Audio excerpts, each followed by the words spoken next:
Hi friends, welcome to ज्ञान year. दोस्तों, आज हम बात करेंगे कार्बोप्रोस्ट के बारे में कि ये क्या है, किन बीमारियों में चलता है, ये इंजेक्शन क्या काम करता है, सब कुछ जानेंगे तो वीडियो को देखते रहिए। दोस्तों, कार्बोप्रोस्ट एक ब्रांड नेम है, ठीक है।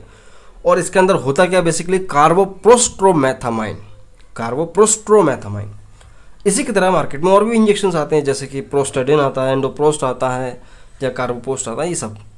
तो ये बेसिकली क्या है, एक सिंथेटिक प्रोस्टाग्लैंडिन है। हमारे शरीर में, आदमी औरत के शरीर में भी प्रोस्टाग्लैंडिन्स बनते हैं जो कि अलग अलग काम करते हैं, ठीक है। मसल्स के कॉन्ट्रैक्शन को कंट्रोल करते हैं। तो ये बेसिकली जो इंजेक्शन के फॉर्म में बनाया है, तो इसका इस्तेमाल कहाँ किया जाता है? इसका इस्तेमाल PPH, पोस्टपार्टम हेमरेज में इसका इस्तेमाल किया जाता है। मतलब कि महिलाएं होती हैं, उनकी डिलीवरी होती है जब, तो उसके बाद ब्लीडिंग कंट्रोल नहीं होती है, तो ब्लीडिंग को कंट्रोल करने के लिए इसका इस्तेमाल किया जाता है। इसका बहुत ही इंटरेस्टिंग फैक्ट है, वो मैं आपको आगे बताऊंगा, इसको देखते रहिए अभी। तो ब्लीडिंग को कंट्रोल करने के लिए इसको दिया जाता है, ठीक है। उसके अलावा कई बार एबॉर्शन कराने के बाद भी ब्लीडिंग होती है, तो उसको भी कंट्रोल करने के लिए देते हैं। मतलब कि ब्लीडिंग अगर महिला के यूटेरस से हो रही है तो उसको कंट्रोल करने के लिए हमको ये देना पड़ता है, ठीक है।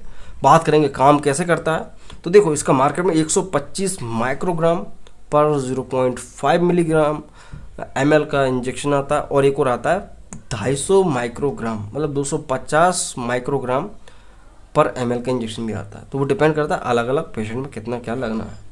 होता क्या है कि ये जो प्रोस्टाग्लैंडिन है, सिंथेटिक प्रोस्टाग्लैंडिन कार्बोप्रोस्ट्रोमेथामाइन, ये क्या करता है कि मसल्स के कॉन्ट्रैक्शंस को बढ़ाता है, मसल के कॉन्ट्रैक्शन को बढ़ाता है। अब यहाँ पे क्वेश्चन आता है कि भाई ये तो मसल के कॉन्ट्रैक्शन को बढ़ा रहा है, तो ब्लीडिंग को कैसे रोक रहा है? होता क्या है दोस्तों कि अगर नॉर्मली अगर किसी की बॉडी में ब्लीडिंग होती है, तो वहाँ पे हमको क्या चलाते हैं, हीमोस्टेटिक एजेंट चलाते हैं।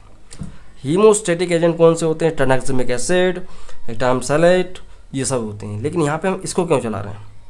देखो, क्योंकि ये ऐसी ब्लीडिंग नहीं है कि एक स्टेट अवस्था में हो रही है, ये यूटेरस के द्वारा ब्लीडिंग हो रही है। होता क्या है, जब डिलीवरी होती है तो यूटेरस प्रेशर लगाता है, कॉन्ट्रैक्ट होता है, बहुत तेज कॉन्ट्रैक्ट होता है, कॉन्ट्रैक्शन रिलैक्शन होता है, तो बच्चा बाहर आता है। तो जब वो बच्चा बाहर आ जाता है तो यूटेरस के जो मसल्स होते हैं उनसे ब्लीडिंग होना शुरू हो जाता है, क्योंकि रिलैक्स हो जाती है वो मसल्स। अगर अपन को ब्लीडिंग कंट्रोल करना है यहाँ पे, तो अपन क्या करेंगे कि यूटेरस की मसल कॉन्ट्रैक्ट हो जाए। जब कॉन्ट्रैक्ट हो जाएगी मसल अंदर की तरफ, तो क्या होगा, ब्लीडिंग कंट्रोल हो जाएगी। तो यहाँ पे नॉर्मली जो हीमोस्टेटिक एजेंट होते हैं, ट्रांक्जिमिक एसिड, एटामसेलेट, ये सब नहीं चलते, इसी को चलाना पड़ता है। और ये भी जरूर नहीं कि हर महिला में इसको लगाया जाए, ऐसा जरूर नहीं है, बहुत कम महिलाओं में इसकी ज़रूरत पड़ती है, ठीक है। तो इतना तो समझ में आ गया कि भैया ये जो प्रोस्टाग्लैंडिन की तरह वर्क करता है कार्बोप्रोस्ट्रोमेथामाइन, ये ब्लीडिंग को कंट्रोल कर रहा है सिर्फ और सिर्फ मसल्स कॉन्ट्रैक्ट करके। अब बात यहाँ पे आती है कुछ कॉन्ट्राइंडिकेशंस की, भाई किसको नहीं दिया जाएगा, ये समझना जरूरी है। तो एनीमिया है, किसी महिला को जॉइंटिस है, या किसी तरह की किडनी की प्रॉब्लम है, लिवर की प्रॉब्लम है, तो ये सब अगर महिला को है तो उसको वहाँ पे चलाया नहीं जाता, ठीक है, क्योंकि ये पैसे ही अपने आप में बहुत हैवी है, तो ये नहीं चलाया जाएगा। RTI की, UTI की प्रॉब्लम है तो वहाँ पे नहीं दिया जाएगा। कुछ सावधानियाँ भी हैं, कुछ प्रिकॉशंस भी हैं, जैसे कि अल्कोहल के साथ नहीं दे सकते। महिला शराब पीती और आप उसकी डिलीवरी कर रहे हो तो इंजेक्शन नहीं लगा सकते हैं, ठीक है। और प्रेगनेंसी के दौरान नहीं देना, प्रेगनेंसी के दौरान नहीं देना, लेकिन डिलीवरी पर तो देना ही ना, तो प्रेगनेंसी के दौरान नहीं देना। और ब्रेस्ट फीडिंग मदर्स को भी नहीं दिया जाता, ठीक। ड्राइव नहीं कर सकते, हल्का सा सेडेशन आता है, ठीक है। कार बाइक नहीं चलाना। तो ये है इसके कुछ सावधानियाँ। बात करेंगे कुछ साइड इफ़ेक्ट्स की कि भाई कार्बोप्रोस्ट्रोमेथामाइन का साइड इफेक्ट क्या होगा।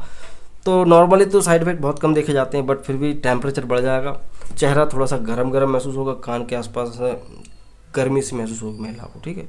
और नोज़िया, वोमिटिंग, उल्टी वगैरह हो जाए कभी गलती से तो, ठीक है। बात करें डोज की, तो डोज सिर्फ एक ही एक, भाई इंट्रामस्कुलर लगेगा, IV नहीं लगता, इंट्रावीनियस नहीं लगना है, IM लगाना है। हाथ में लगाओ, कमर में लगाओ, कहीं पे भी लगाओ।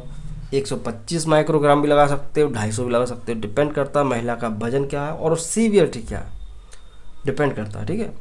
तो उदाहरण के लिए मान लेते हैं, अगर किसी महिला की डिलीवरी हुई है, उसका ब्लीडिंग रुक नहीं रही है, तो वहाँ पे अपन, महिला का वजन 50 किलो है और अच्छा खासा वजन है, तो 250 माइक्रोग्राम का एक इंजेक्शन इंट्रामस्कुलर लगाया जा सकता है, ताकि यूटेरस की जो कॉन्ट्रैक्शन हो रहा है वो बढ़ जाए, ताकि ब्लीडिंग रुक जाए, ठीक है।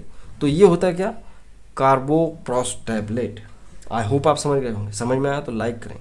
नए हैं हमारे चैनल पर तो चैनल को सब्सक्राइब भी करें। ऐसे ही वीडियो आपको समय समय पर मिलते रहेंगे जो कि आपके काम आ सकते हैं। और आप देख रहे थे ज्ञानी और द मेडिकल चैनल। मैं हूं शिवम, तो मैं मिलता हूं अगले वीडियो में दोस्तों। जय हिंद, वंदे मातरम।